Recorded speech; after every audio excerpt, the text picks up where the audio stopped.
ओम शांति। जिस पर उस सम्मेलन का नाम लिखा होता है, इस सम्मेलन का क्या नाम है, उसके अंतर्गत क्या कार्यक्रम होंगे।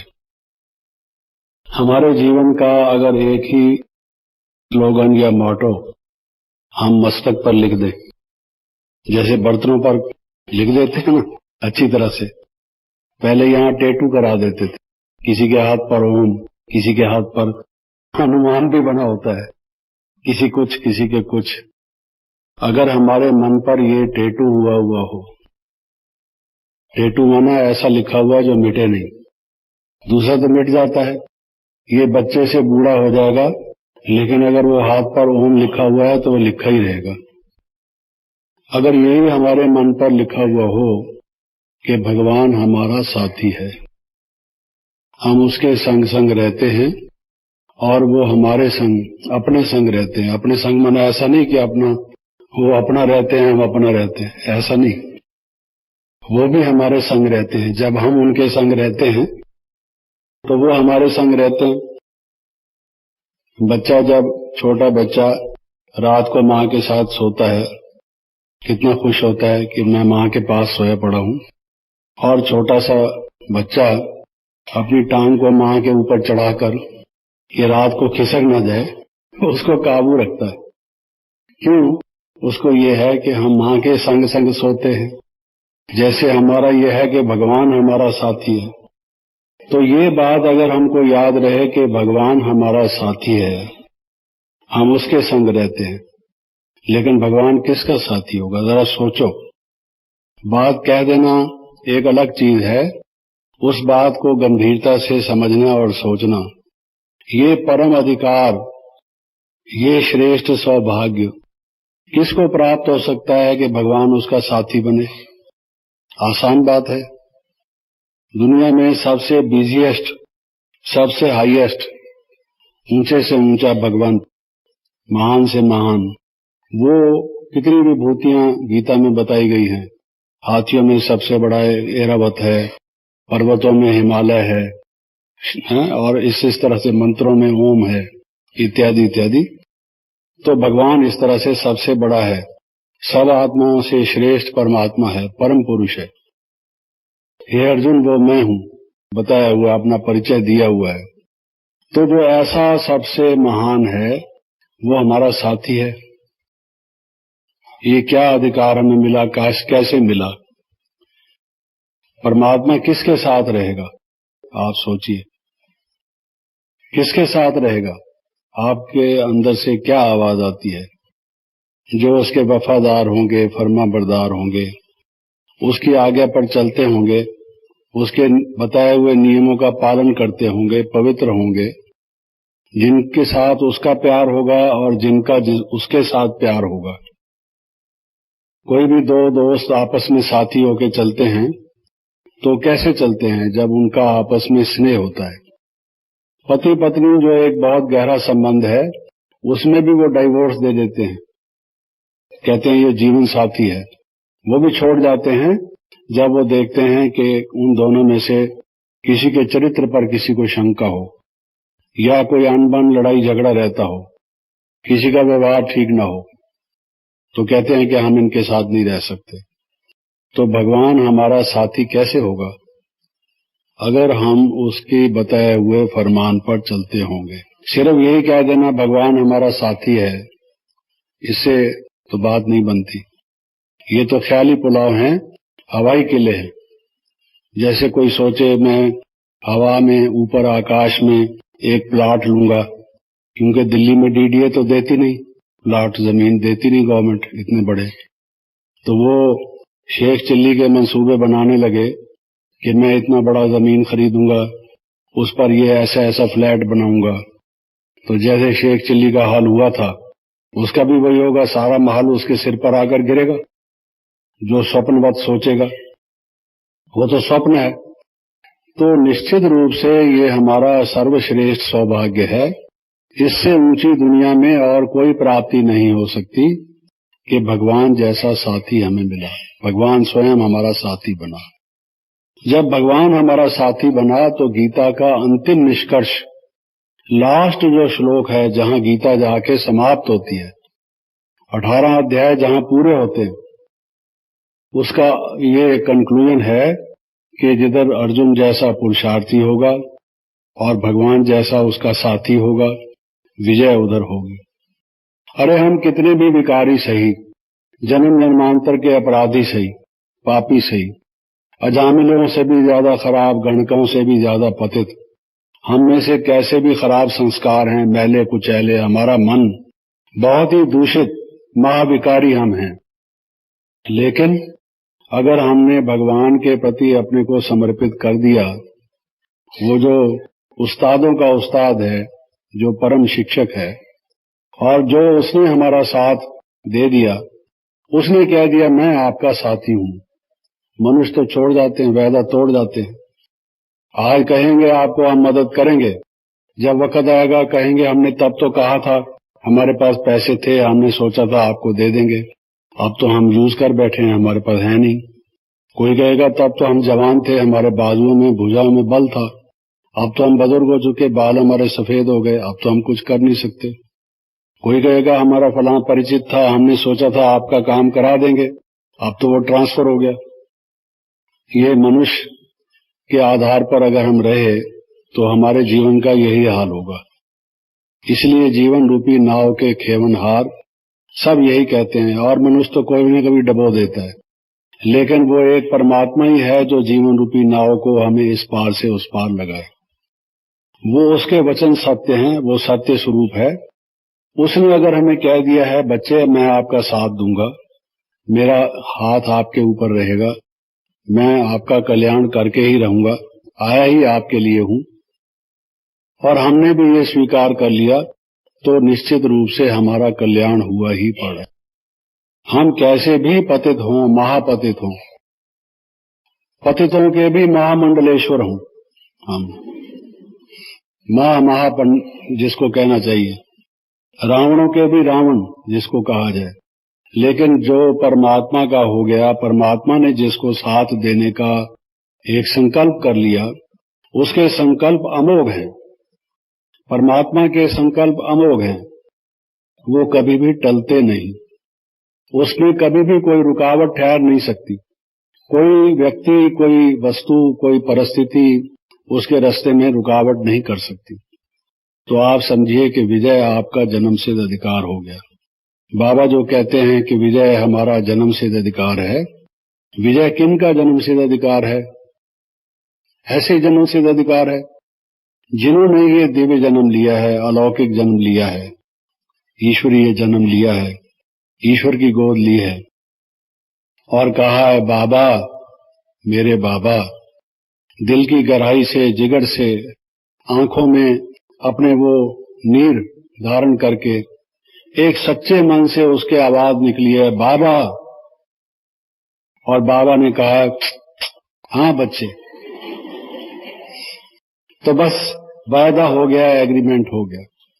उसका जो है विजय जन्म सिद्ध अधिकार है। ऐसे विजय जन्म सिद्ध अधिकार नहीं हो सकता है। ऐसे it's not so easy, but it is also easy. Easy भी है, वो इस तरह से इजी है कि अगर हम उसके हो गए, हमने कह दिया ये हमारे बाबा हैं, सद्गुरु हैं, शिक्षक हैं, और उसने कह दिया तुम मेरे बच्चे हो, उसकी जिम्मेवारी हो गई। अब वो अपने आप हमें पार लगाएगा। वो कहते हैं कि बस अब आपको और कुछ नहीं, जैसे मैं कहता चलूं, कदम ब कदम मेरे पीछे चले चलो, अंगुली मत छोड़ो, मेरा हाथ पकड़े रखो, मैं तुम्हें उस पार ले चलूंगा। थक जाओगे तो उठा भी लूंगा, अपने कंधे पर बिठा भी लूंगा। बाबा कहते हैं अपने पलकों पर बिठा के ले चलूंगा। पलकों पर, ऐसा तो किसी ने कहा नहीं। किसी कवि ने, किसी लेखक ने, किसी भी विचारक ने आज तक ये नहीं कहा कि मैं तुझे पलकों पर बिठा के ले चलूंगा। नैन जो सबसे पवित्र एक स्थान है, जहां पर जिसके तीसरे नेत्र की बात हम कहते हैं, उस पर बाबा कहता है मैं तुम्हें उड़ा के ले चलूंगा। बस 3 दफा ऐसा किया और परलोक में पहुंच गए। पहले 1 दफा सूक्ष्म वतन, फिर परलोक, परम धाम, पलकों पर बिठा के ले जाएगा। हो सकता है कि नहीं हो सकता? आत्मा है ही क्या, ज्योति बिंदु है, हो गई, उसको क्या देर लगती है।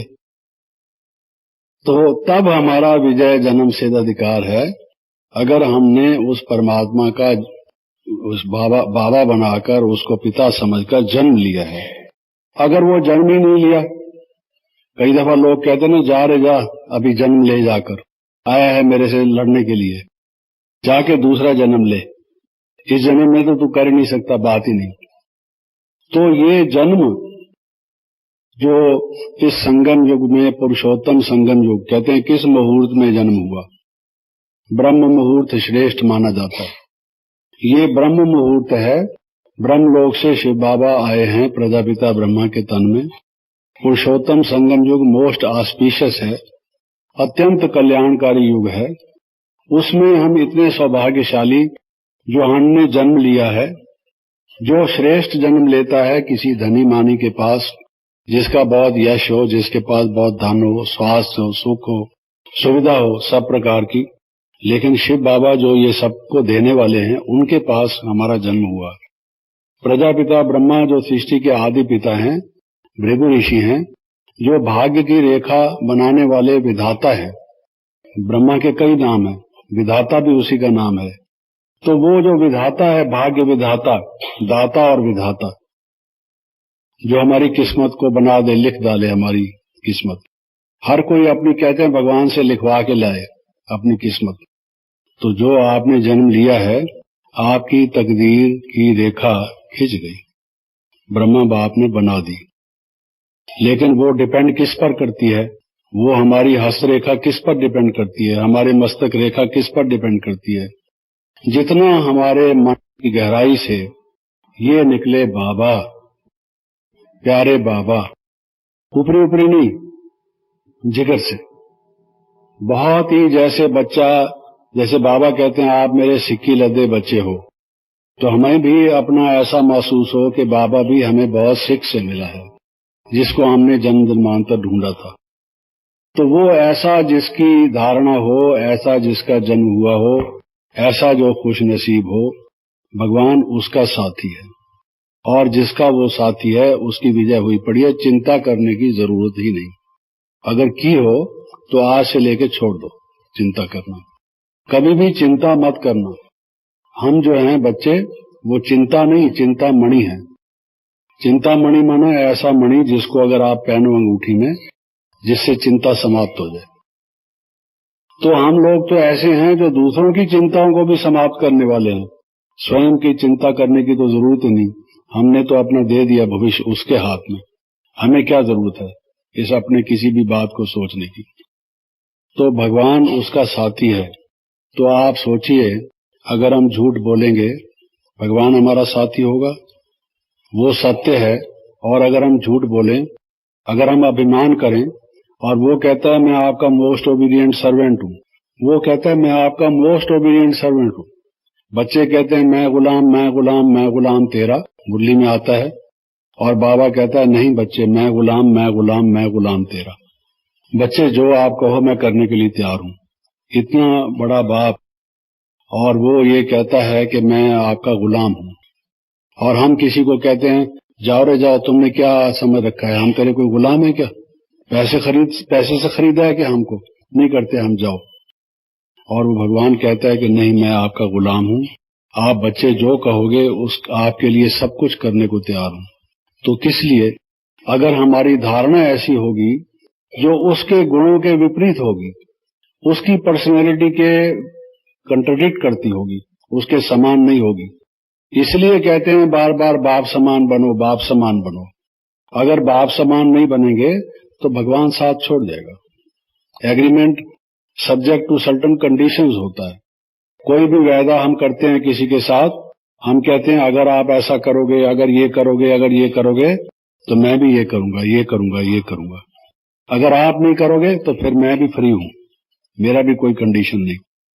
तो अगर हम बाप समान नहीं बनते, हम स्टडी करते नहीं, योग लगाते नहीं, पवित्र बनते नहीं, मर्यादा के अनुसार चलते नहीं, श्रीमत का पालन करते नहीं, जो परमात्मा के गुण हैं कि दुख हरता सुख करता है, कल्याणकारी है, सबका शुभ चिंतक है, शुभ भावना शुभ कामना सबके प्रति उसकी है, दयालु है, कृपालु है, विश्व का कल्याणकारी है, बेहद में टिका हुआ है।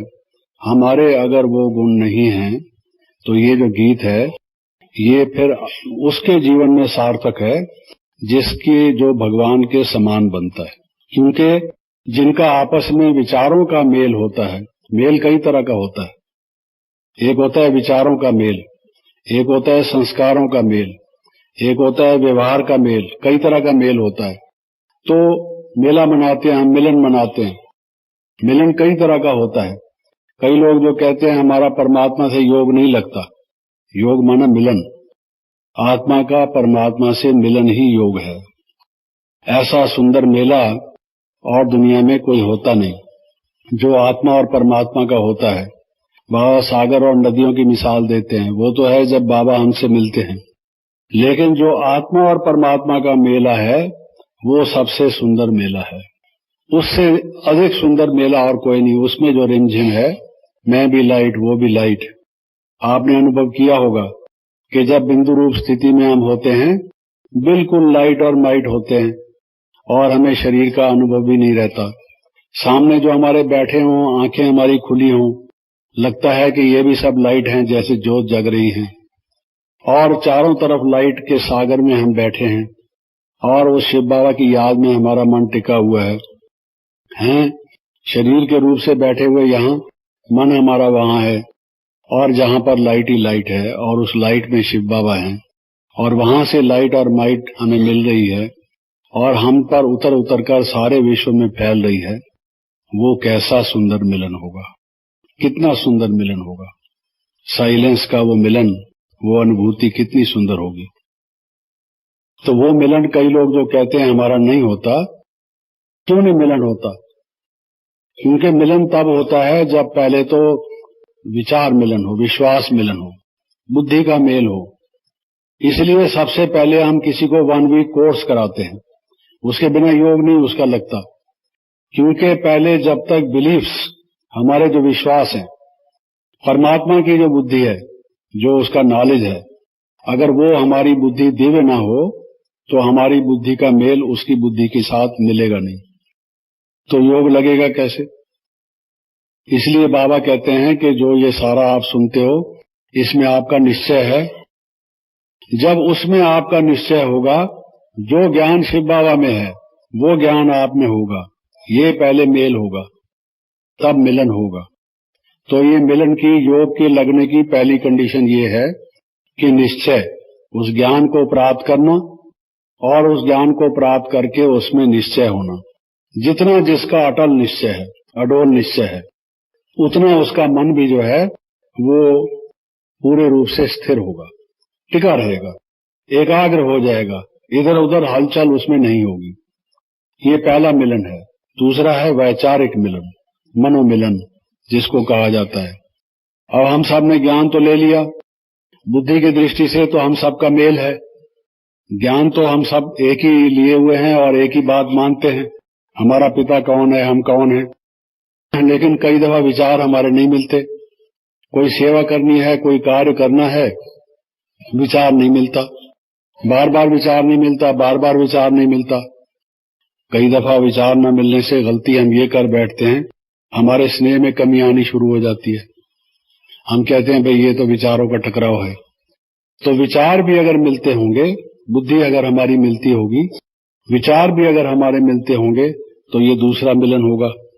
इसलिए जब हम योग में बैठते हैं तो पहले तो हम कहते हैं मैं आत्मा हूं, ज्योति बिंदु हूं। जो हमने बाबा का ज्ञान लिया उसमें स्थित होते हैं। ये हो गया बुद्धि का मिलन। फिर मनोमिलन, मेरा जो अपना, जो शिव बाबा का परिचय मुझे मिला, शिव बाबा के प्रति ही मेरे संकल्प चलेंगे मन में। बाबा ज्ञान के सागर हैं, शांति के सागर हैं, आनंद के सागर हैं, परम धाम या ब्रह्मलोक के वासी हैं। मन में और संकल्प ना होके, विचार ना होके, यही विचार चले। इसको कहते हैं मेडिटेशन। मेडिटेशन का अंग्रेजी में अर्थ होता है टू थिंक, विचार करना। यही विचार करना, ये मेडिटेशन कहलाता है। तो ये वैचारिक मिलन, जब हमारे वही विचार होंगे जो शिव बाबा ने हमें दिए हैं, तब हमारा योग लगेगा। पहले तो बुद्धि हमारी उसके दिए हुए ज्ञान में टिकी हुई हो, फिर हमारा मन उसके साथ मिला हुआ हो, फिर हमारा संस्कार मिला हुआ हो। संस्कार कैसे मिलेगा, वो तो अभी हमारे बदले नहीं, लेकिन हमारा जो आदि स्वरूप था, जो अनादि स्वरूप है, वो पवित्र है। इसलिए हम अपनी मेडिटेशन में ये भी कहते हैं, मैं शुद्ध हूं, मैं पवित्र हूं। हूं नहीं, इस समय नहीं हूं, लेकिन जो मेरी रियल स्टेज है, आदि और अनादि, वो तो पवित्र है। तो वो संस्कार अपने में इमर्ज करता हूं, क्योंकि पवित्र के साथ मेरा मिलन होना है। जब तक मैं भी पवित्र नहीं होऊंगा, मेरा वो संस्कार पवित्र वाला इमर्ज नहीं होगा, तो मिलन नहीं होगा। इसलिए योग हमारा जो तीसरा तत्व है, एक बुद्धि का बताया, एक मन का, दूसरा ये तीसरा संस्कार का। जब तक संस्कार में हमारे ये नहीं होगा मैं पवित्र हूं, मैं शुद्ध हूं। अगर आप ये कहने लगो मैं अशांत हूं, मैं दुखी हूं, हैं, मैं विकारी हूं, मैं पापी हूं, मैं नीच हूं, जैसे भक्ति में कहते हैं, तो एकाग्रता थोड़ी होगी, योग थोड़ी लगेगा। वो तो उल्टे मार्ग पर जा रहे हैं, अपोजिट डायरेक्शन में। हम उनसे बिल्कुल अपोजिट डायरेक्शन में। वो तो वियोग है, परमात्मा से वो बिछड़े हुए हैं, वो तो अपना रोना रो रहे हैं कि हे प्रभु हमें बचाओ, हम डूब रहे हैं, हम ये हैं, हम वो हैं। वो तो वियोग है, और हमारा योग है। तो हमारा मन का ये होता है, और मिलन होता है स्नेह से। अगर स्नेह नहीं तो मिलन नहीं। पास में बैठे हैं, जानते हैं एक दूसरे को, विचार भी मिलते हैं, लेकिन पता नहीं क्या बात है, आपस में प्रेम है नहीं, स्नेह है नहीं, लेन देन है नहीं, बातचीत है नहीं। तो स्नेह नहीं है, तो भी जो गहराई से मिलन होना चाहिए, अनुभव होना चाहिए, भाई हम मिले हुए हैं, खुशी होनी चाहिए, वो नहीं आती। फिर हमारे मन में जब तक वो स्नेह इमर्ज न हो, हमारा योग प्रेम योग है। परमात्मा के प्रति हमारा प्रेम है कि वो हमारे पिता हैं, शिक्षक हैं, सदगुरु हैं। उनके कितने हैं, वो है ना हमारे गीत, लाखों है एहसान तुम्हारे, आपके हमारे ऊपर कितने एहसान हैं, आपने हमें क्या से क्या बनाया है। तो वो जब तक हमारे मन में नहीं आएगा और हमारा प्रेम जागृत नहीं होगा, प्रेम की लौ अगर बुझी हुई होगी तो लवलीन कैसे होंगे? वो लौ ही नहीं है तो उसमें लीन कैसे होंगे? प्रेम की बाती ही नहीं है, बाती माना वो जो विक होती है, बत्ती जो जगती है, अगर वो है ही नहीं तो फिर वो योग लग नहीं सकता। तो वो जो पतंगे की मिसाल देते हैं, महफिल में जल उठी क्षमा परवानों के लिए, तो वो जो परवाने हैं वो क्षमा ही नहीं है, ये वो क्षमा है। और हम परवानों की तरह से उस पर परवाह नहीं हमें किसी की, एक परमात्मा के सिवा, कहते हैं ना परवाना। तो हम परवाह ना, किसी भी बात की परवाह नहीं, और उस शिव बाबा पर फिदा हो जाए। वो जब तक हमारी स्थिति ना हो, ऐसे नहीं कि बड़ों की भी परवाह नहीं, सेंटर की भी परवाह नहीं, अपने जो फर्ज मैंने सुबह बताए थे उसकी भी परवाह नहीं, तो फिर तो छुट्टी हो गई है, स्कूल की छुट्टी, कॉलेज की छुट्टी। फिर हमें आपकी परवाह नहीं, आपकी हमें परवाह नहीं, फिर तो बात खत्म हो गई। वो परवाह नहीं, बात को समझने की कोशिश करना। कहीं ये नहीं कहना जगदीश भाई ने ये कहा था, कई दफा ऐसा होता है। तो तब हमारा योग लगेगा जब वो स्नेह का भी मिलन होगा। ऐसे और भी योग के बहुत से हमारी खूबियां योग की, जिसकी वजह से हमारा योग अनुपम है। वो किसी और से मुकाबला ही नहीं उसका, क्योंकि जिस तरह से मिलन होता है वो सब चीजें इसमें हैं, तभी होता है। और फासले का होता है। आप देख लीजिए कि जो एक व्यक्ति अमेरिका रहता है, दूसरा यहाँ रहता है, फासला है, मिलन कैसे होगा? होता नहीं। लेकिन अब तरीके निकल आए हैं, टेलीफोन कर लो, फैक्स भेज दो, चलो वो वैसा मिलन फेस टू फेस ना सही, लेकिन मिलन जैसा कुछ हो जाता है, बातचीत तो हो जाती है, आवाज तो सुन सकते हैं, देख नहीं सकते। और अभी तो टेलीफोन कई जगह ऐसे बन भी गए हैं जिसमें शक्ल भी साथ आती है, आवाज के साथ वो व्यक्ति।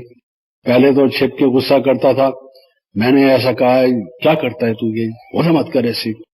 तो वो टेलीफोन पर शक्ल तो नहीं आती थी, आवाज आती थी। अब वो शक्ल भी उसकी साथ आएगी, तो वो जरा ठीक तरह से बोलेगा कि कहीं ये मेरा इंप्रेशन खराब हो जाएगा, तो वो भी आती है। तो मिलन वो फासले से भी फर्क पड़ जाता है।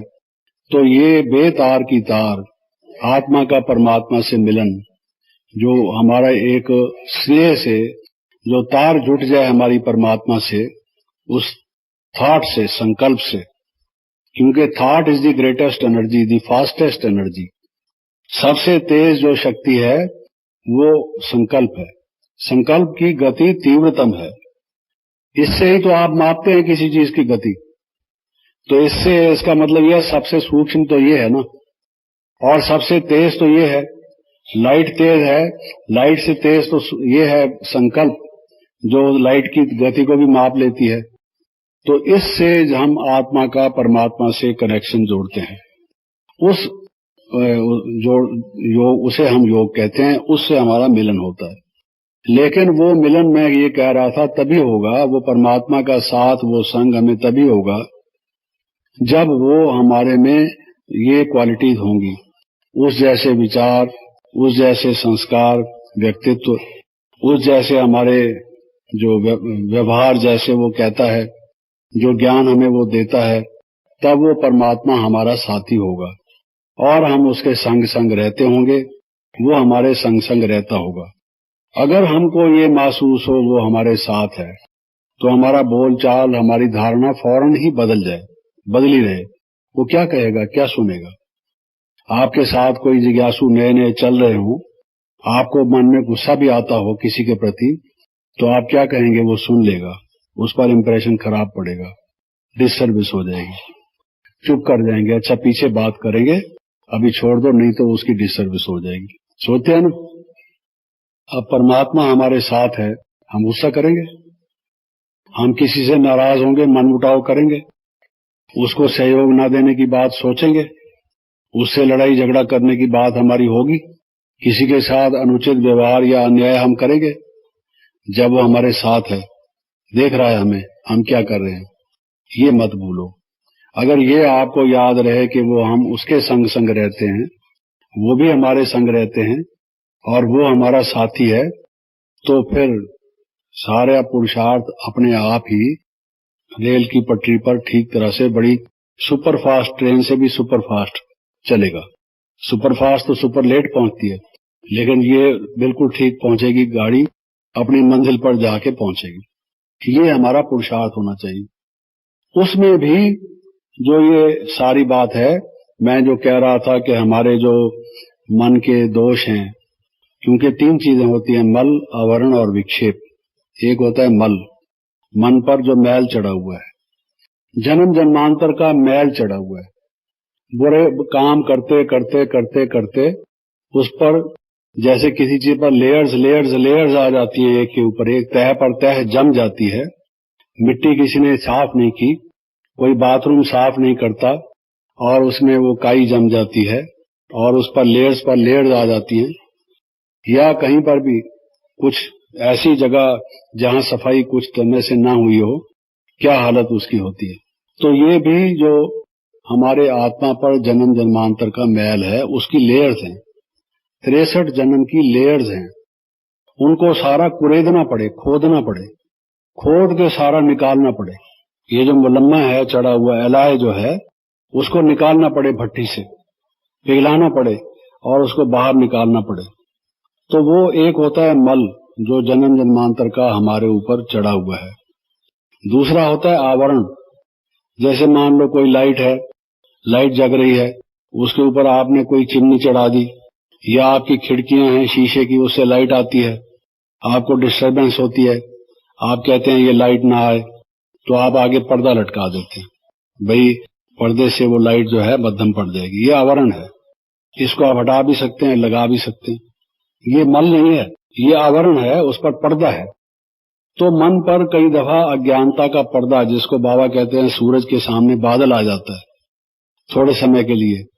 तो कई दफा अच्छे चलते चलते भी माया के कुछ बातें हमारे सामने आके हमें छिपा देती है, हमारी अच्छाई को वो दबा के और अपना प्रभाव दिखा जाती।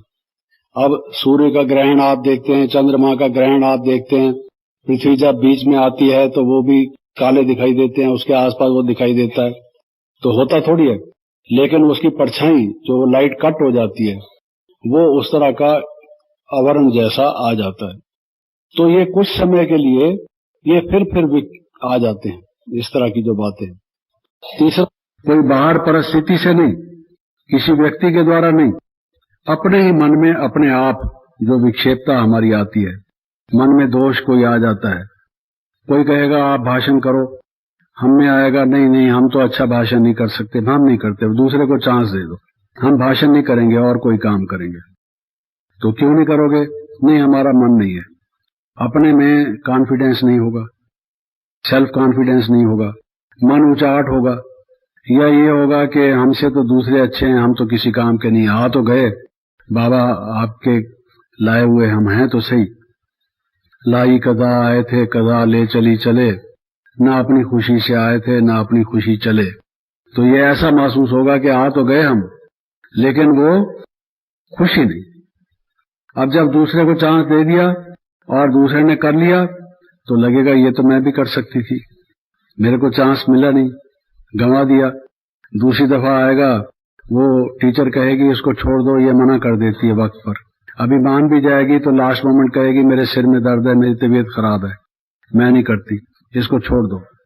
तो फिर उसको होगा कि देखो ये मैंने एक दफा मना किया था, ये हमेशा के लिए इन्होंने सोच लिया, किया खुद, एक दफा छोड़ दिया, दूसरी दफा छोड़ दिया, फिर पश्चाताप होगा ये हमारे साथ गलत व्यवहार करते हैं।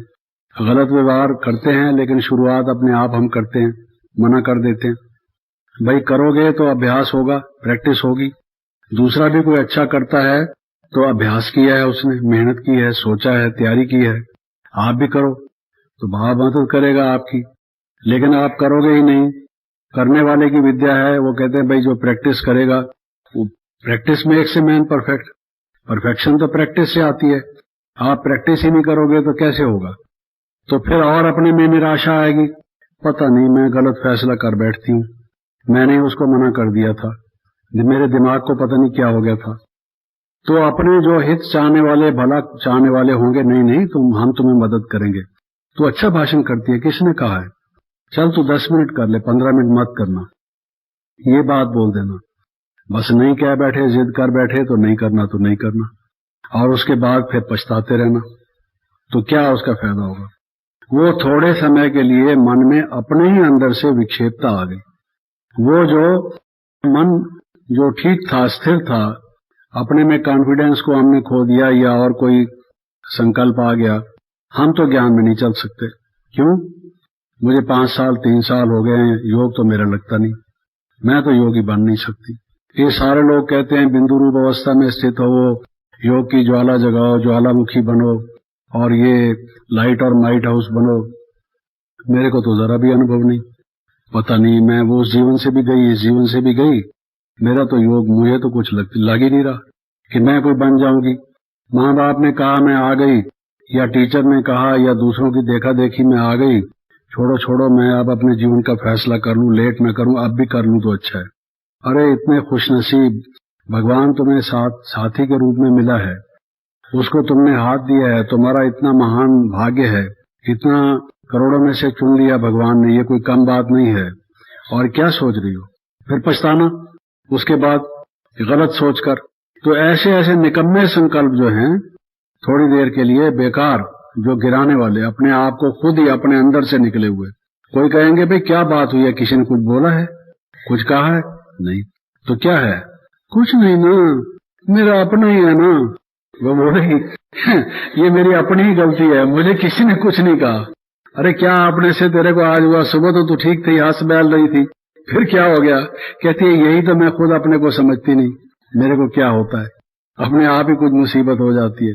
फिर उल्टी चारपाई डाल के बैठी हुई है, फिर वैसी करती है रोज कुछ न कुछ। तो दूसरों के लिए भी प्रॉब्लम, अपने लिए भी प्रॉब्लम। ये कोई ना कोई चूहा गया तो बिल्ली आई, बिल्ली गई तो कुत्ता आया, ये आता रहता है। ये विक्षेपता, ये तीसरी चीज है। तो हमने मल, आवरण और विक्षेपता, इन तीनों को समाप्त करना है। पवित्र जो पूर्ण रूप से बनना है, तो पवित्रता में ये तीनों चीजें नहीं होनी चाहिए। अब कई ऐसे हैं जिनके जीवन में विक्षेपता खत्म हो गई है, और जो आवरण है वो भी काफी हद तक खत्म हो गया है, लेकिन जो 63 जन्म के संस्कार हैं उसकी भोग ना भोग रहे हैं, वो पूरे खत्म नहीं हुए। वो जो विकर्म किए हुए थे उनका जो अभी असर आ रहा है थोड़ा बहुत किसी न किसी रूप में, वो भोगना चलती है। तो वो उस मल से, जैसे शरीर में कहीं भी कोई मल रुक जाता है, किसी के दांत में, तो दांत उसके सड़ जाएंगे, कीड़ा लग जाएगा, दर्द होगा, आंख में तो आंख में फूंसी निकल आएगी, नजर खराब हो जाएगी। पेट में कॉन्स्टिपेशन हो जाएगी, तबीयत खराब हो जाएगी, उल्टी आएगी, सिर में दर्द होगा, वगैरह वगैरह होगा। तो जहां भी कोई मल रुकता है वहां पर बीमारी होती है, डिजीज होती है। ऐसे ही वो जो मल है, जो पहले का इकट्ठा मलबा हुआ है, कई लेयर्स उसकी उतार दी, लेकिन थोड़ा सा रहा हुआ है। जब तक पूरा अपनी पूरी चमक में आया नहीं, 16 कला संपन्न हुआ नहीं, वो आता रहेगा। उनको हमने पूर्ण रूप से समाप्त करना है। उस पूर्ण रूप से समाप्त करने के लिए ये हमें जो साथी मिला है, उसकी मदद से हम ये सारा कुछ पूरा कर पाएंगे। लेकिन डिपेंड इस बात पर करता है कि अगर हम ये समझें कि वो हमारा साथी है, उस साथी से हमें फायदा ये होगा कि ये हमारा साथी है, हमको ऐसा नहीं करना है, उससे ब्रेक लगाएंगे। ब्रेक लगाना बहुत जरूरी है, जिसको बाबा कहते हैं भाई 3 बिंदु को याद रखो। फुल स्टॉप कह दो, ब्रेक कह दो।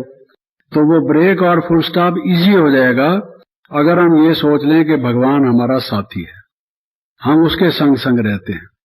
ऐसा नहीं वो तो परम धाम में बैठा है, हम यहाँ क्या कर रहे हैं उसको क्या पता है जी। वो तो कुछ और ही दुनिया में भक्तों को साक्षात्कार कराने गया होगा, या कुछ किसी का हिसाब किताब चुकता कर रहा होगा, वटएवर, जो भी कुछ कर रहा हो। तो हम अपने उसमें मस्त हो जाते हैं। तो ये अवेयरनेस, कॉन्शियसनेस, सोल कॉन्शियसनेस की भी ये वैरायटी है। ये भी सोल कॉन्शियसनेस है और गॉड कॉन्शियसनेस है। जब हम परमात्मा की याद में बैठते हैं, मन को टिकाते हैं, एकाग्र करते हैं, वो भी सोल कॉन्शियसनेस और गॉड कॉन्शियसनेस है। ये चलते फिरते उठते बैठते जो हमारे कार्य में हमें ये याद रहे कि भगवान हमारा साथी है, ये सोल कॉन्शियसनेस है, गॉड कॉन्शियसनेस है। जो कर्म अकर्म विकर्म की गति आप बताते हैं, उसमें हमारे कर्म श्रेष्ठ कैसे हों, उसकी ये एक विधि है। अगर ये हमें याद रहेगा, हमारे कर्म स्वतः श्रेष्ठ होंगे उसके प्रभाव से। आप करके देखिए, आपको ऐसा लगेगा कि आपका शरीर लाइट का है, साथी हैं आप शरीर में हड्डी मांस के हैं और वो लाइट का है, तो साथी कैसे होंगे? वो तो आपके आगे निकल जाएगा, आप पीछे रह जाएंगे। अगर कदम ब कदम उसके साथ नहीं चलेंगे, और साथ तभी चल पाएंगे जब आप लाइट स्वरूप हों, है कि नहीं? तो जब आप सोचेंगे कि वो मेरे साथ है, वो कैसे सोचेंगे? वो तो लाइट का है। जैसे ही आप ये सोचेंगे कि वो लाइट स्वरूप बाबा मेरे साथी है, आप उसी क्षण लाइट स्वरूप हो जाएंगे। करके देखो अनुभव, आप उसी टाइम महसूस करेंगे कि आपका शरीर भी नहीं है आपके साथ, आप लाइट होके चल रहे हैं, वो हल्कापन महसूस होगा। और जब वो हमारे साथी है, हमें किस चीज का खतरा है, किस चीज का भय है? जो सर्व समर्थ, सर्वश्रेष्ठ, हमें गाइड करने वाला, रक्षा करने वाला, बचाने वाला हमारा साथी है, then we need not be afraid of anything. फिर कोई डरने की बात ही नहीं है, फिर हमारे कर्म अपने स्वतः श्रेष्ठ हो जाएंगे। तो सोल कॉन्शियसनेस का, गॉड कॉन्शियसनेस के बाबा ने कई तरीके बताए हैं, जिनमें से एक तरीका, बहुत अच्छा तरीका जो है वो ये है कि उसके संग संग हम रहते हैं। तो उसके संग संग रहते हैं, खाना खाते हैं, उसके साथ खाते हैं, और जो कुछ भी करते हैं, अपना जो सेवा कर रहे हैं हम, तो हम किसी को समझा रहे हैं, बाबा हमारे साथ है, वो हमें टच करेगा, हमारे कान में कुछ कहेगा, हमें गाइड करेगा। आपको ऐसा महसूस होगा हमें गाइडेंस मिल रही है उसकी, क्योंकि साथी है। साथ का अनुभव कैसे होगा आपको? साथ जो होता है उसका किसी न किसी तरीके से अनुभव होता है, तभी तो हम कहते हैं वो हमारे साथ है। नहीं तो हम कैसे सोचेंगे नहीं हमारे साथ है? और वो साथ नहीं छोड़ता है हमारा, हम छोड़ जाते हैं। सबसे बड़ी दुनिया में जो बदकिस्मती है, जिसको कहना चाहिए द ग्रेटेस्ट मिसफॉर्चून, वो ये है कि हम भगवान का साथ छोड़ देते हैं। हम क्रोध करने को तैयार हैं, उससे बाज नहीं आते, भले भगवान का साथ छूटता है तो छूट जाए। भगवान चला जाएगा हमारा साथ छोड़ के, अगर हमने क्रोध किया, वो वहां ठहर के क्या करेगा? हमारे ये लक्षण देखेगा। वो तो कहता है हियर नो इविल, वो हमारे क्रोध के इविल वचन सुनेगा, क्या पड़ी है उसको टाइम वेस्ट करने की? वो हमारे साथ रहेगा या भाग जाएगा, उड़ जाएगा? यहां से रहेगा हमारे साथ। हम गलत काम अगर करेंगे, इसका मतलब ये हुआ भगवान को हम कहेंगे भाई अब तू जा, अब हमने दूसरा काम करना है, अब तू अगर रहेगा तो हम वो काम कर नहीं सकते, तेरी छुट्टी है। यही चाहते हैं हम। अब जो बाबा कहते हैं भाई क्रोध मुक्त बनो, ये करो वो करो, वो सब आसानी से हो जाए, अगर हमें ये याद रहे कि वो हमारा साथी है, हम उसके संग हैं, वो हमारे संग है, एक बात ये याद रहे तो कितना परिवर्तन हमारे में शीघ्रता से आ जाए, लेकिन इसको हम भूल जाते हैं। तो ये बात हमारे ध्यान में रहे। दूसरी बात ये है कि जब वो साथी हैं, हम साथी में से भी वो हमसे सीनियर है, श्रेष्ठ है, क्योंकि वो साथी तो है, हमारा गाइड है ना, और वो हमारा पिता है ना, पिता के रूप में साथी है, शिक्षक के रूप में साथी है, हमारे सदगुरु के रूप में साथी है, हमारे दोस्त के रूप में भी साथी है, खुदा दोस्त भी है। ये सब संबंधों के साथ कारण से हमारा साथी है। तो अगर वो हमारा साथी है, हम उसकी बात मानेंगे नहीं, तो कहेगा भाई ठीक है, ये देख, ये चौरस्ता आगे है, तुम्हारा हमारा साथ अब निभेगा नहीं, तुम्हारा लफड़ा कुछ अलग है, हमारा कहना कुछ अलग है, तू इधर जाना है कि इधर जाना है ये बता, तूने जिधर जाना है जा, मैं फिर दूसरा रास्ता लेता हूं, तेरा मेरा अब बनेगी नहीं, मैं तेरे साथ नहीं चलूंगा। क्यों भाई, क्या हो गया? तेरे को जब मैं कहता हूं तो सुनता तो है नहीं, फिर मेरे साथ चलने की जरूरत क्या है? Why you need me, why should I go with you? आपके साथ में क्यों चलूं? कोई हमारा मेल मिलता नहीं, बात मिलती नहीं, आपस में विचार मिलते नहीं, कहना तुम सुनते नहीं, ऐसे ही हम बुत बन के तुम्हारे साथ चलेंगे क्या? आपके साथ कोई चले तो आप कहेंगे मैं तुम्हारे कोई हाथ की लाठी हूं क्या, तुम्हारी छड़ी हूं? Why should I go with you? You go alone, आप अपना रास्ता लो, मैं अपना रास्ता लेता हूं। तो वो हमारा साथी तभी बनेगा ना जब हम उसके साथ, उसके बताए हुए, उसके अनुसार चलेंगे। तो उसके लिए ये जरूरी है कि हम उसके प्रति समर्पित हों, वो तब हमारा साथी है। ये हमारी उसकी कंडीशन है। अगर हम समर्पित बुद्धि नहीं है, हमें वो टच करने का अधिकार वो हम उसको नहीं देते, उसको ये गाइडेंस हमसे हमें वो दे, उसका अधिकार हमें नहीं देते, वो हमें ब्लेस करे ये अधिकार हमें नहीं देते, तो फिर हम कैसे चलेंगे? तो जो हमारा इंट्रोडक्शन देते हैं, बयानों का इंट्रोडक्शन देते हैं, वो कोई भी जिज्ञासु आता है तो क्या कहते हैं? दो बातें कहते हैं, आपने सुना हो, ध्यान दिया होगा, आपका कईयों ने परिचय दिया होगा, ये बयान समर्पित है, इतने साल से समर्पित है। समर्पित का अर्थ जानते हो? समर्पित किसको कहा जाता है? समर्पित का क्या मतलब होता है? और दूसरा कहते हैं जी ये इस सेंटर को संभालने के निमित्त है, कहते हैं ना, वो जिज्ञासु भाई लोग, घर गृहस्थ में रहने वाले लोग जब बहन जी का परिचय देते हैं, किसी को लेकर आते हैं शिकार को पकड़कर, बाबा की भाषा में, कि बहन जी इसका शिकार करो, तो वो क्या परिचय देते हैं कि ये बहन समर्पित है, सेंटर को संभालने के निमित्त है। तो ये निमित्त और समर्पित, ये हमारे ज्ञान के बहुत ही गहरे शब्द हैं। हमारा अपना व्याकरण है, अपना हमारा शब्दकोश है, और अगर उस भाषा को हम समझते नहीं तो भाव को कैसे समझेंगे? तो ये बातें पूरी तरह से समझ लीजिए कि आप कौन हैं। जब आप कहते हैं, अपने लौकिक माँ बाप को भी आपने कह दिया मैं समर्पित हो गई, वो भी समझे बैठे हैं कि बेटी हमारी समर्पित हो गई। किसी का बेटा गया था कहीं, तो उन्होंने कहा भाई ये शायद चांदनी चौक में गया हुआ है, वो वृंदावन में गया हुआ था, तो वो कुछ और समझ रहे थे और वो कहीं और लटका पड़ा था। तो वो माँ बाप तो समझते हैं स्कूल में। अब मुझे पहली दफा मेरे लौकिक पिता स्कूल में बिठाने ले गए, जब स्कूल में मैंने शुरू किया पढ़ना, कितना छोटा था होऊंगा, तो मुझे स्कूल में ले गए पहले ही दिन जब ले गए, पहले तो सोच रहा था जाऊं कि ना जाऊं, आजादी का जीवन खत्म हो जाएगा, खेल कूद रुक जाएगा, लेकिन वो ले गए, पढ़ना तो है ही। जब ले गए, अभी मैंने स्कूल में प्रवेश किया तो मास्टर जी एक लड़के की पिटाई कर रहे थे बड़े जोर से, पिटाई भी नहीं, धुनाई कर रहे थे अच्छी तरह से। धुनाई समझते हैं ना, जैसे रुई की धुनाई की जाती है। एक छड़ी लेके अच्छी तरह से उसको कहाँ मारते हैं, कहाँ लगती है, पता ही नहीं। वो बेचारा रोता जाए, छोटा सा बच्चा, और वो उसकी धुनाई कर रहे थे। मैंने सोचा मैं तो यहाँ स्कूल में नहीं आऊंगा, मैं भाग गया। तो पिताजी मुझे वहां स्कूल में बिठा कर आए, मेरा नाम दाखिल कराया, ये इसका नाम है, इसको स्कूल में दाखिल कीजिए, बिठा दिया एक तरफ। जब उन्होंने उसकी पिटाई की, मैं चुपके से खिसक गया, बहुत तेज रफ्तारी से भाग के घर में ऊपर जाके छिप गया। तो मेरे लौकिक पिता ने जाके माता जी को कहा, आज मैं उसको दाखिल कराया, आज से स्कूल में चला गया। अरे उन्होंने कहा वो तो ऊपर बैठा है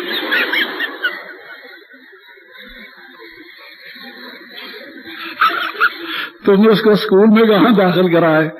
कहते हैं नहीं पहले बैठा होगा, तुम पिछली बात कह रही हो, मैं अभी अभी तो उसको छोड़ के आ रहा हूं। उसने कहा कि नहीं नहीं मैं भी अभी अभी की बात कह रही हूं, जरा जाके ऊपर देखो वो छिपा बैठा है। तो उसकी धुनाई देख के, उसकी पिटाई देख के मैं भाग गया वहां से। तो भाव क्या हुआ कहने का कि जो अगर हमारे कर्म हमारे जैसे वो सिखा रहे थे, जिस प्रकार से धुनाई कर रहे थे, पिटाई कर रहे थे, उसका क्या नतीजा हुआ कि किसी व्यक्ति को वो हुआ, और वो समझ रहे हैं कि हम स्कूल में रख कर आए थे, और हम स्कूल में थे नहीं, हम लौकिक घर में वापस चले गए। ऐसे ही समर्पित हैं, जैसे वो समझ रहे थे मैं स्कूल में दाखिल कराया हूं। हमारे लौकिक माँ बाप रिश्तेदार सब समझे बैठे हैं बहन जी समर्पित हैं, और बहन जी का मन घर में है। चलो शरीर से तो नहीं भाग रहे मेरी तरह से, लेकिन मन अगर घर में है या कहीं इधर या उधर है, तो वो बैठे हुए वहां हैं और वो छोड़ गए उनको यहाँ। ये क्या समर्पित है? इसको समर्पित कहा जाएगा। अगर दुनिया की चीजें हमें चाहिए, अगर वही हमारे नाज़ो अंदाज हैं, वही हमारे नखरे हैं, वही चीजें हमें खींचती हैं, वही आकर्षण हमारे रहे पड़े हैं, तो उसको समर्पित कहते हैं। तो परमात्मा हमारा साथी पूरे रूप से तभी बनेगा, चाहे वो कोई घर गृहस्थ वाला हो या जिसको हम समर्पित कहते हैं। ऐसा नहीं कि घर गृहस्थ वाले बुद्धि से समर्पित नहीं होते, वो बेचारे कमाते हैं क्योंकि उन्होंने गृहस्थी रची है, उनकी पालना करनी होती है, इसलिए मजबूर हैं कि वो उनको कमाना ही है, यज्ञ पर बोझ नहीं बनना चाहते। लेकिन बहुतों को हमने देखा है कि उनका सारा बाकी जीवन वो धन से भी सहयोगी, मन से भी सहयोगी, तन से भी सहयोगी, अपना सारा टाइम अपने बाबा की सेवा में लगाते हैं, वो भी समर्पित है। बल्कि सेंटर्स पर रहने वाले ज्यादा आराम करते हैं। उनको बेचारों को बाजार से पहले दाल चावल जाके ले आओ, आटा ले आओ, फिर या तो गेहूं ले आओ, उसको बीनो, उसको चुनो, फिर पिसाओ, फिर उसका आटा गूंदो, फिर रोटी बनाओ, एक एक को बैठ के उभारो, फिर थाली में डाल के उसको खाओ, फिर थाली बर्तन साफ करो, फिर उसके बाद फिर अगली तैयारी हो, और सारा दिन काम करो, दफ्तर में काम करो, पैसा कमाओ। कितनी मुसीबत है। और टीचर्स को समर्पित का मतलब क्या है कि जिसको सब पका पकाया मिले, जिसको धुला धुलाया मिले, जिसको बना बनाया मिले, सजा सजाया मिले, जिसके पास जो स्टूडेंट्स आते हैं सब जो काम कहें वो हुक्म जी हजूर कह के वो कर लाएं, हैं? किसको कहते हैं? चलो आप में से कोई बताओ समर्पित किसको कहते हैं? सारा टाइम आप सुन रहे हैं, कुछ सुनाओ तो सही। समर्पित किसको कहते हैं? आप सोचिए, अगर हम यज्ञ के प्रति, शिव बाबा के प्रति, सेवा के प्रति लोगों ने जो कुछ दिया अपने ऊपर खर्च करते चले जाते हैं, और सब फैसिलिटीज अपनाते हैं, और जो सेंटर्स बनाते हैं यज्ञ के लिए, जो भाई बहन समझते हैं कि हमारे यज्ञ, हमारे क्लासरूम अच्छा हो, हमारे बैठने उठने का स्थान ठीक हो, सेवा के लिए देते हैं बनाने के लिए, और हम समझें ये हमारा आश्रम है, हमको यहां से कोई हिला नहीं सकता क्योंकि हमने बनाया है, ये भाई हमने निकाला है, इसको ज्ञान हमने दिया। तो वो अगर हम ये समझते हैं कि ये हमारा आश्रम है, हमारा सेंटर है, जबकि वो जो बनाया है हमने वहां दूसरी बहन को रख रहे हैं, ये तो हम सोचेंगे पार्शियलिटी कर रहे हैं, उसको फेवर कर रहे हैं, हमको निकाल रहे हैं, हमने गलत काम क्या किया है। जिज्ञासु को कहेंगे लिखो चिट्ठी, दस्तखत करो सब, हमारी बहन जी को चेंज मत करो, ये बहन जी अच्छी बहन है, इसने हमें निकाला है। वो भी कहते हैं निकाला है। जो भाषा एक दूसरे की सुनते सुनते वही चढ़ जाती है जबान पर, हैं? और इसको आप यहां रखो, ये यूनियंस और ये जिज्ञासुओं को बजाय ज्ञान देने के इन कामों में लगाना, और ये हमारे सेंटर जो बाबा के सेंटर हैं, ये निमित्त, जिसको निमित्त कहा गया था, ये निमित्त इसी को कहते हैं। यानी सब चीज का उल्टा अर्थ है। किसी ने कहा ना भाई प्याज खाते हो, कहते हैं हरे हरे हरे हरे, यानी हरे प्याज खाते हैं। मतलब उसका ये था, ये तो समझेगा प्याज नहीं खाते, हरे हरे बोलता है, भक्त आदमी है, हरे हरे बोलता है। और भाव उसका ये था सिर्फ प्याज ही नहीं खाते साहब, हरे हरे प्याज खाते हैं, बात मत पूछिए। अरे भाई शराब पीते हो, कहता है राम राम राम राम राम, यानी वो रम शराब होती है, हम राम राम पीते हैं, वो पीते हैं। तो निमित्त का ये मतलब है कि जो चीजें दूसरों की माल राम राम जपना, पराया माल अपना, वो हमारा हिसाब है। कि जो लोगों ने राम जी के नाम से दिया, भगवान के नाम से दिया है, ये तो कोई तरीके, इसको समर्पित कहते हैं। आप लोगों ने समर्पित का भाव समझा है, सबने समर्पित का भाव समझा है। हमारा कुछ भी नहीं, हमारे हाथ हैंड्स अप, हमारी जेब खाली, हमारे हाथ खाली, ये सब बाबा का है। वो करण करावन हार है, जो आए हैं उसके भेजे हुए आए हैं, उसके बच्चे हैं, उनका भाग्य बनाने वाला वो है, हम निमित्त हैं। हमसे जो सेवा हुई है उसका भाग्य हमें मिलेगा। हमारा कुछ भी नहीं। जिस समय हमें हुक्म मिले कि यहां से जाओ, दूसरी बात करने की जरूरत नहीं, वहां से फौरन जाओ। That's all. Let us not repeat it. दूसरी दफा कहने की जरूरत ही नहीं होती। अगर देवता बनना है तो देवता को कहते हैं इशारा काफी, मनुष्य को कहना पड़ता है, देवता को इशारा देना पड़ता है। ये बड़ों का काम है, जिसको जहां रखना हो कोई कारण होंगे, वो जानते हैं हमें क्यों भेज रहे हैं। शायद वो हमें ये समझते हैं कि ये योग्य है, जैसे इसने यहाँ सेंटर जमाया है, वहां सेंटर ठीक नहीं चल रहा है, ये वहां जाएगी तो बाबा की सर्विस को बढ़ाएगी, और हम सोच रहे हैं कि हमें पनिश क्यों कर रहे हो, हमें वहां क्यों भेज रहे हो। अरे आप पे उम्मीद रख के बाबा ने आपको ये नया मौका और दिया है। जैसे यहाँ आपने हरियाली की है, वहां भी जाकर ये फूल उगाओ, बगीचा बनाओ बाबा का, तो बाबा की कितनी आपके ऊपर कृपा होगी। और हमेशा सब ये कहेंगे कि ये प्रॉब्लम को सॉल्व करने वाली है। जगह जगह आपकी डिमांड होगी, कहीं भी होगी, आप एक्सपर्ट होंगे, और आप यहाँ बैठ के आराम से आकी बाकी उम्र ऐश करना चाहते हो। अभी से रिटायर्ड लाइफ हो गई, ये गलत है। तो समर्पित जिसको कहा जाता है, मेरा कुछ भी नहीं, मैं स्वयं जब बाबा की हूं तो मेरा बाकी क्या है। ये सब बाबा का है, क्योंकि मैं स्वयं बाबा की हूं। मेरे एक बाबा, दूसरा न कुछ न कोई। तो हमेशा हम उपराम रहें, हमारा मन जैसे भी हो। आपने देखा होगा हनुमान के पांव दिखाते हैं, दोनों पांव कभी भी आप उसके जमीन पर नहीं देखेंगे, ऐसे खड़ा होता है या ऐसे खड़ा होता है, एक पांव उठा रहता है, चलता रहता है। तो वो जो भी परिव्राजक जिसको कहा जाता है, भाई ब्रह्मा ने संतान रची, वो परिव्राजक थे, एक जगह पर बैठने वाले नहीं थे। गंगा एक जगह पर बैठती नहीं, जाती है भारत में एक जगह से दूसरी जगह, सबको हरियाली बनाते हुए। तो अगर हम ये समझें कि हमारा कर्तव्य ये नहीं है, तो आप देखिए कि आप पर बाबा की कितनी उम्मीदें हैं। वो आपका साथी बनने को तैयार है, आपके संग संग रहने को तैयार है, लेकिन उसके बताए हुए कुछ बातें हैं, उनको आप पालन करेंगे तो आपको नित्य ऐसे नए अच्छे घनिष्ठ श्रेष्ठ अनुभव होंगे कि कैसे आपका साथी है।